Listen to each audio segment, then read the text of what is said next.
Movie की शुरुआत होती है एक आदमी से जो कि एक बर्फीले पहाड़ों से गुजर रहा था।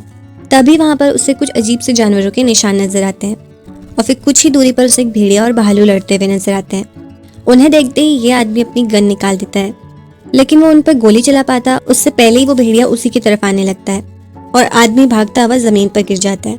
और इतने में ही ये सीन यहाँ पर कट होकर इगोर नाम के आदमी पर शिफ्ट होता है, जो कि अपने बेटे वोवा को लेकर एक कब्रिस्तान में पहुंचता है। ये जो वोवा है ये इगोर का ही बेटा है और इसे नशे की बहुत ही बुरी लत लग चुकी है। फिर इगोर उसे घसीटते हुए कुछ लोगों की कब्रें दिखाता है और बताता है कि ये सब उसके दोस्त हैं जो कि नशे से मारे गए हैं और अगर तुम भी जिंदा रहना चाहते हो तो अब भी समय है, सुधर जाओ और ये नशा छोड़ दो। उसके बाद इगोर अपने बेटे को लेकर अपने एक दोस्त यूरा के घर पहुंचता है और वहां पहुंचने के बाद इगोर वोवा को हथकड़ी से बांध देता है और उसके कपड़ों में छिपा सारा नशीला पदार्थ निकालकर अपने पास रख लेता है। ये सब देखकर वोवा अपने पिता पर चिल्लाने लगता है कि ये सब आप क्या कर रहे हैं, मुझे खोलो और यहाँ से जाने दो और मेरा सामान मुझे वापस दे दो। पर उसका फादर उसकी एक भी बात नहीं सुनता। फिर उसका फादर अपने दोस्त यूरा को बताता है कि मैंने इसे कई सारे क्लिनिक में दिखा दिया है पर इससे किसी भी चीज का कोई भी दवाइयों का कोई फायदा नहीं हो रहा, इसीलिए मैं अभी इसे यहाँ लेकर आया हूँ ताकि वो नशे से दूर रह सके। वही दूसरी तरफ हम वोवा को देखते हैं जो कि बिना नशे के पागल हो रहा होता है। तभी उसकी नजर अपने जूते पर पड़ती है जिसमें उसने अपने नशे की चीजें छिपाई हुई थी, पर वो बधा होने के कारण उस जूते तक नहीं पहुंच पाता। फिर हम दो पुलिस वालों को देखते हैं जिसमें एक का नाम होता है रोमन और दूसरे का नाम होता है अबीजो, जो कि छानबीन के लिए इस जगह पर आए होते हैं और देखते हैं कि यहाँ पर दो आदमियों को किसी जानवर ने बुरी तरह से मार डाला है। तभी इन्हें यहाँ पर भेड़ियों के पैरों के निशान नजर आते हैं और वो समझ जाते हैं कि इन पर भेड़ियों ने ही हमला किया है। फिर हम देखते हैं वोवा अब फिर से अपने जूते खींचने की कोशिश करता है ताकि वो फिर से नशा कर पाए और इस बार वो अपने जूते को एक डंडी से खींच भी लेता है और जैसे ही वो नशा करने ही वाला होता है कि तभी उसके डैड वहां पर आ जाते हैं और उससे वो नशीला पदार्थ छीन लेते हैं। पर वोवा उनसे भीख मांगने लगता है और कहता है प्लीज मुझे थोड़ा सा लेने दीजिए वरना मैं मर जाऊंगा। पर उसके डैड उसकी एक भी बात नहीं सुनते और कहते हैं इसके बिना तुम बिल्कुल भी नहीं मरोगे बल्कि ठीक हो जाओगे। लेकिन वोवा नशे की तलब में इतना बुखला गया होता है कि वो एक डंडी लेकर अपने ही फादर में हमला करने के लिए उतार हो जाता है, पर इगोर वो डंडी उसके हाथ से छीन लेता है और डंडी छीनने की वजह से वोवा का हाथ छिल जाता है जिस वजह से उसे काफी दर्द होने लगता है। इगोर ये देखकर यूरा के पास जाता है और उससे पूछता है कि तुम्हारे पास कोई दर्द की दवा है। यूरा कहता है कि मेरे पास तो नहीं है पर मैं बाजार से ले आऊंगा, मैं भी बाजार ही जा रहा हूँ। फिर तब तक इगोर वापस आकर अपने बेटे के हाथ में पट्टी बांधने लगता है। फिर शाम होते ही यूरा वोवा के लिए दवाई ले आता है। उसके बाद इगोर और यूरा दोनों बाहर आकर कुछ बातें करने लगते हैं, पर इतने में ही उन्हें अपने सामने कुछ ही दूरी पर एक भेड़िया नजर आता है जो कि उन्हीं की तरफ बढ़ रहा होता है। ये देखते ही दोनों घर के अंदर भागने लगते हैं, पर उससे पहले ही वो भेड़िया यूरा पर हमला कर उसे मार डालता है। उसके बाद वो इगोर पर भी हमला करने ही वाला होता है कि इगोर घर के अंदर चला जाता है, पर वो भेड़िया खिड़की तोड़कर घर के अंदर घुस जाता है। लेकिन इगोर बड़ी ही होशियारी से काम लेता है और उस भेड़िए को डंडी से पीट पीट कर मार डालता है और ये सब देखकर अब वोवा भी काफी डर जाता है। उसके बाद इगोर उस भेड़िए को लेकर घर के बाहर फेंक देता है। फिर थोड़ी देर में वहाँ पर कुछ पुलिस वाले आ जाते हैं। अब यहाँ पर इगोर उन्हें बताता है कि ये आदमखोर भेड़िए ने यूरा पर हमला करके उसे मार डाला। ये मुझ पर भी हमला करने ही वाला था कि उससे पहले मैंने इसे मार डाला। लेकिन तभी अंदर से वोवा चिल्लाने लगता है। वोवा के चिल्लाते ही उसका फादर अंदर जाता है और उससे बात कर उसका मुंह बंद करके उसे बेसमेंट में डाल देता है, क्योंकि वो नहीं चाहता था कि वोवा के बारे में यहाँ पर किसी को भी पता चले। फिर वहाँ पर रोमन और अबीजो भी पहुंच जाते हैं। वो इगोर से पूछते हैं कि तुमने भेड़िए को बाहर कैसे मारा, तो इगोर झूठ बोल देता है कि मैं इतना डर गया था कि मुझे अच्छी तरह से कुछ याद ही नहीं है। पर रोमन को उस पर शक हो जाता है और वो समझ जाता है कि इगोर झूठ बोल रहा है, क्योंकि वो खून के कुछ दाग धब्बे और टूटा हुआ कांच देखकर समझ गया था कि इगोर ने भेड़िए को घर के अंदर मारा था। इसका मतलब वो कुछ तो छिपाने की कोशिश कर रहा है। इसीलिए दोनों ऑफिसर फिर घर के अंदर चले जाते हैं और तभी उन्हें वोवा के चीखने की आवाज आने लगती है। ये देखते ही वो अपनी गन निकाल देते हैं और इगोर से कहते हैं कि तुमने यहाँ पर जिसे भी छिपा कर रखा है उसे बाहर निकालो। इगोर उन्हें बताता है कि वो मेरा बेटा है और नशे की उसे गंदी लत है, लेकिन वो पुलिस वाले उसकी एक भी बात नहीं मानते।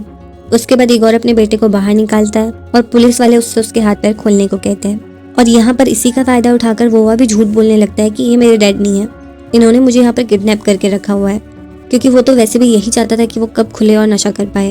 अब अबीजो यहाँ पर रोमन से कहता है कि तुम बाहर नजर रखो, मैं इन्हें अंदर संभालता हूँ। जिसके बाद रोमन बाहर चले जाता है। अब यहाँ पर अबीजो को अकेला देख इगोर उससे कहता है कि तुम्हें जितना पैसा चाहिए मैं तुम्हें उतना देने के लिए तैयार हूँ, पर मेरा यकीन मानो कि ये मेरा ही बेटा है और एक नंबर का नशेड़ी है। मैं बस इसे ठीक करना चाहता हूँ, इसलिए मैंने इसे बात कर रखा है। अब पैसे देखकर अबीजो को भी लालच आ जाता है, इसीलिए वो पैसे लेकर अब सीधा घर से बाहर चला जाता है।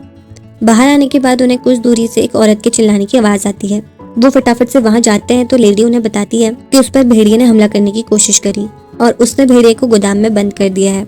जब रोमन उस तरफ जाता है तो देखता है कि वहाँ पर कुछ भी नहीं है, लेकिन तभी पीछे से एक भेड़िया उस पर हमला कर देता है। लेकिन रोमन भी उस पर गोली चला देता है और उसे मार डालता है। फिर थोड़ी देर में वो अबीजो से पूछता है कि अंदर क्या चल रहा था और उसने उस लड़के को बांध के क्यों रखा था। तो अबीजो कहता है कि रहने दो, वैसे भी वो उसी का ही बेटा है और एक नंबर का नशेड़ी है। ये सुनते ही रोमन समझ जाता है कि अबीजो ने जरूर रिश्वत ले ली है, इसीलिए वो अबीजो से कहता है कि देखो, तुम्हें उस लड़के को उस आदमी से बचाना ही होगा, नहीं तो मैं तुम्हारी रिश्वत लेने वाली बात को मेजर को बता दूंगा। अब ये सुनकर अबीजो को गुस्सा आने लगता है। वो कहता है तुम्हारा दिमाग खराब हो गया है क्या? चलो ठीक है, मैं थोड़ी देर में ये सब सुलझा लूंगा। फिर तभी वहाँ पर एक पुलिस वाला आकर उन्हें बताता है कि एक आदमी एक लड़के को बांध कर यहाँ से भाग रहा है। और ये सुनते ही रोमन समझ जाते हैं कि ये वही आदमी है, इसीलिए वो अबीजो पर गुस्सा करने लगता है और कहता है कि देखा, तुम्हारी वजह से वो उसे लेकर भाग गया, न जाने वो उस लड़के के साथ क्या करेगा। इसीलिए फिर ये दोनों इगोर का पीछा करने लगते हैं।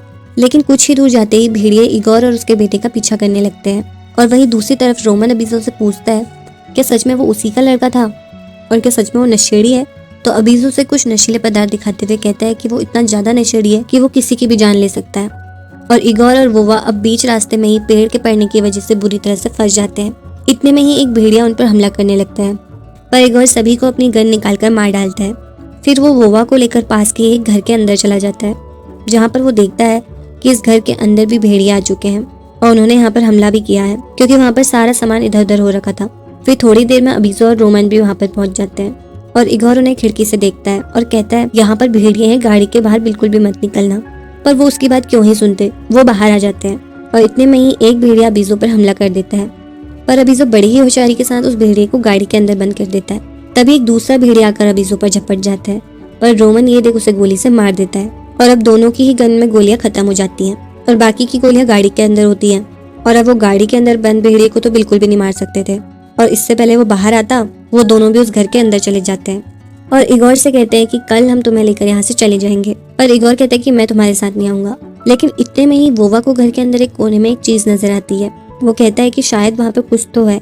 अब अबीजो और रोमन ये देख उस चीज के पास जाते हैं तो देखते हैं कि वहाँ पर एक आदमी है, और ये आदमी और कोई नहीं बल्कि वही आदमी था जिसे हम मूवी की शुरुआत में देख चुके थे, जिस पर भेड़िए ने हमला कर दिया था। लेकिन यहाँ पर हम देख पा रहे हैं कि ये बच चुका है और इन सबको यहाँ पर देख के हंटर काफी घबराने लगता है और उनके बीच से भागने लगता है। और वो इस आदमी को पकड़ लेते हैं और बांध देते हैं और देखते हैं कि उसके मुंह से काफी झाग निकल रहा है, यानी कि भेड़िए के हमले की वजह से उसके शरीर पर इन्फेक्शन हो चुका है। और अब तो वो 4 लोग हो चुके थे जिन्हें यहाँ से बाहर निकलना था, लेकिन उनकी गाड़ी में भेड़िया था, इसीलिए अब वो सभी वहाँ पर प्लान करते हैं कि वो उसे बिना गन के ही मारेंगे। और बस फिर बड़ी ही सावधानी पूर्वक तीनों ही उस भेड़िए को मिलकर पीट पीट कर मार डालते हैं। उसके बाद जब वो वापस घर के अंदर आते हैं तो देखते हैं कि वो घायल आदमी अब थोड़ा सा ठीक है और उन्हें उससे पता चलता है कि वो एक हंटर है और वो उन्हें बताता है कि यहाँ पर भेड़िया ही नहीं बल्कि भयंकर भालू भी है और वो यहाँ पर कभी भी आ सकता है।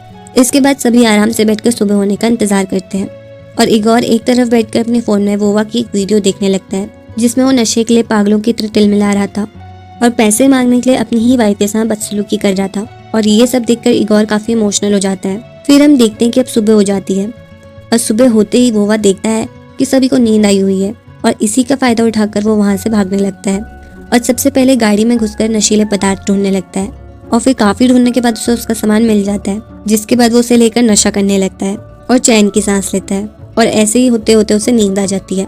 फिर थोड़ी देर में गाड़ी के बाहर भालू भी आ जाता है और जब वो अपनी आंखें खोलता है तो भालू को देखकर गाड़ी स्टार्ट कर देता है, पर थोड़े ही आगे जाते ही गाड़ी एक पेड़ से टकरा जाती है और वोवा नशे की हालत में बाहर गिर जाता है।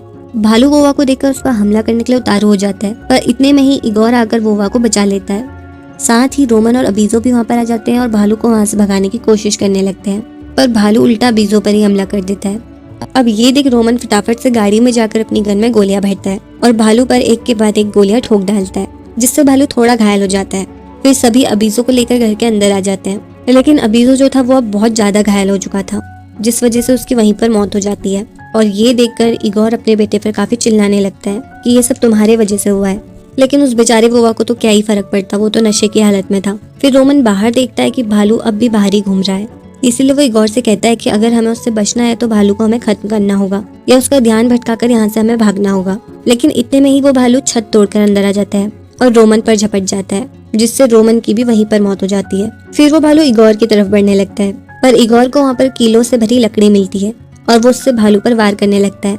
साथ ही वोवा भी एक खंजर लेकर उस भालू की पीठ पर लगातार वार करता है, जिससे थोड़ी देर में भालू की भी वहीं पर मौत हो जाती है।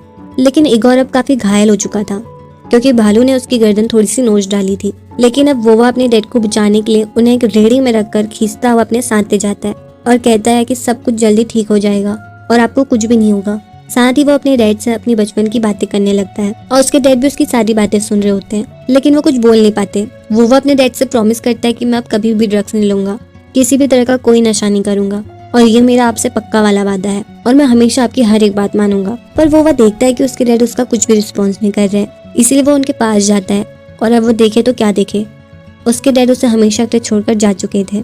और ये देखकर वो अब चिल्ला चिल्ला कर रोने लगता है, उन्हें जगाने की कोशिश करने लगता है, पर अब उसके डैड कभी भी नहीं जागते, जिससे ये सीन तो यहाँ पर बड़ा ही इमोशनल हो जाता है क्योंकि जब तक उसके डैड जिंदा थे तब तक तो उसने अपने डैड की एक भी बात नहीं मानी और अब जब वो चले गए हैं तो उसे बहुत ही ज्यादा रिग्रेट हो रहा है। अब इसके बाद हमें 1 साल बाद का सीन दिखाया जाता है जहाँ पर हम देखते हैं कि वो अपनी वाइफ के साथ उसी जगह में आता है जहाँ पर उसके डैड को दफनाया गया था और यहाँ पर वो अपने डैड से कहता है कि मैं अब एकदम बदल गया हूँ और वैसा ही बन गया हूँ जैसा कि आप चाहते थे, क्योंकि यहाँ पर हम भी साफ साफ देख पा रहे हैं कि वो अब एकदम ठीक हो चुका है।